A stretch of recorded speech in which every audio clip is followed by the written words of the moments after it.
And welcome back to the Pioneer Sideline. I'm your host, Aaron Cooney. Episode 124 here, the Pioneer Sideline, and getting back into the swing of things here with some women's volleyball. They had themselves a nice road trip up in New York, visited all three of those teams in the AMC in New York, starting Thursday against Houghton. Point Park looking to continue their tear on the AMC, and that would continue. Houghton ended up 4-11. They would lose to Point Park 3-0 in sets. Point Park, easy victory for them.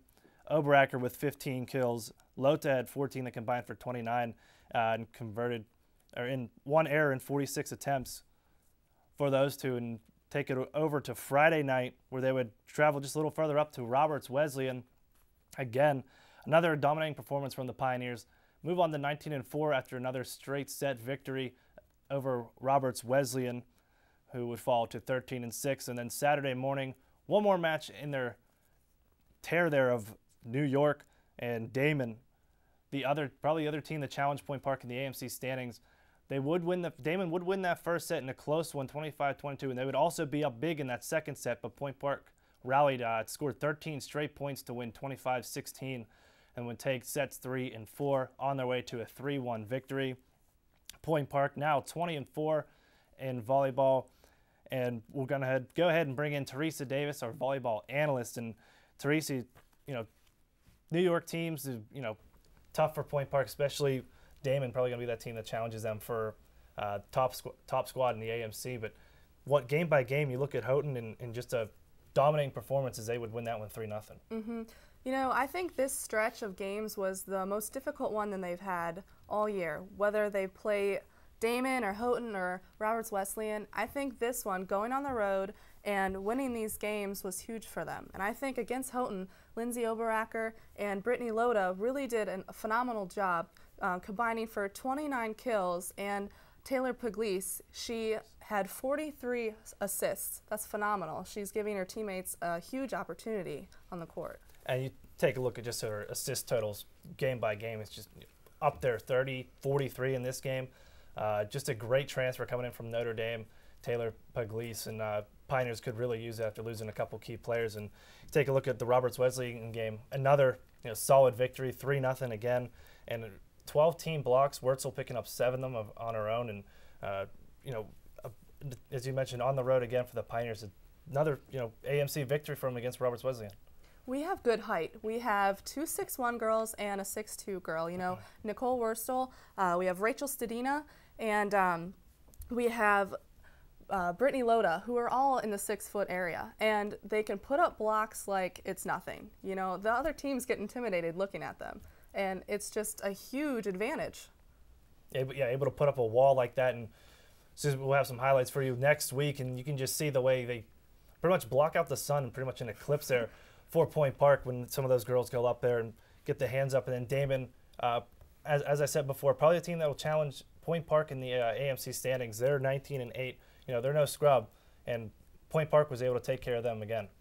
Yeah, they lost the first game to Daemen, but they came back firing, and they won the next 3. We don't have just the 2 Brittany Lota and Lindsay Oberacker. We also have Chelsea Katkich chipping in here, and she was getting some kills. And it's just a team effort, and they're doing a phenomenal job in getting these wins.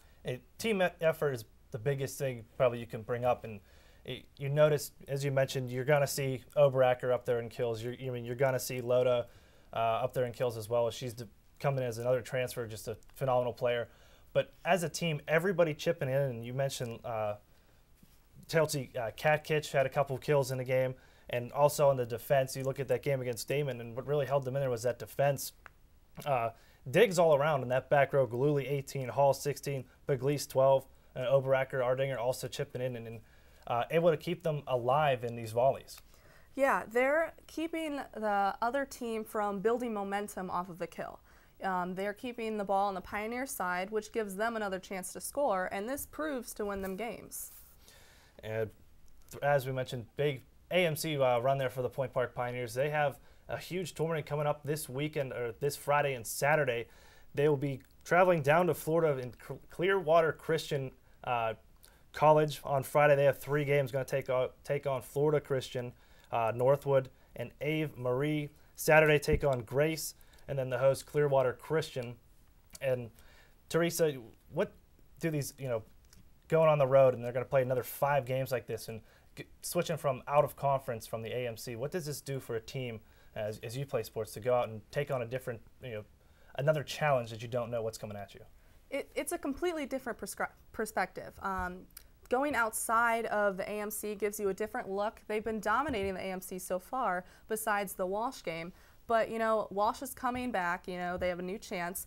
But this going to Florida will prove the strength of their team. And in order to win, they'll just have to get a good mindset and have that momentum going into it.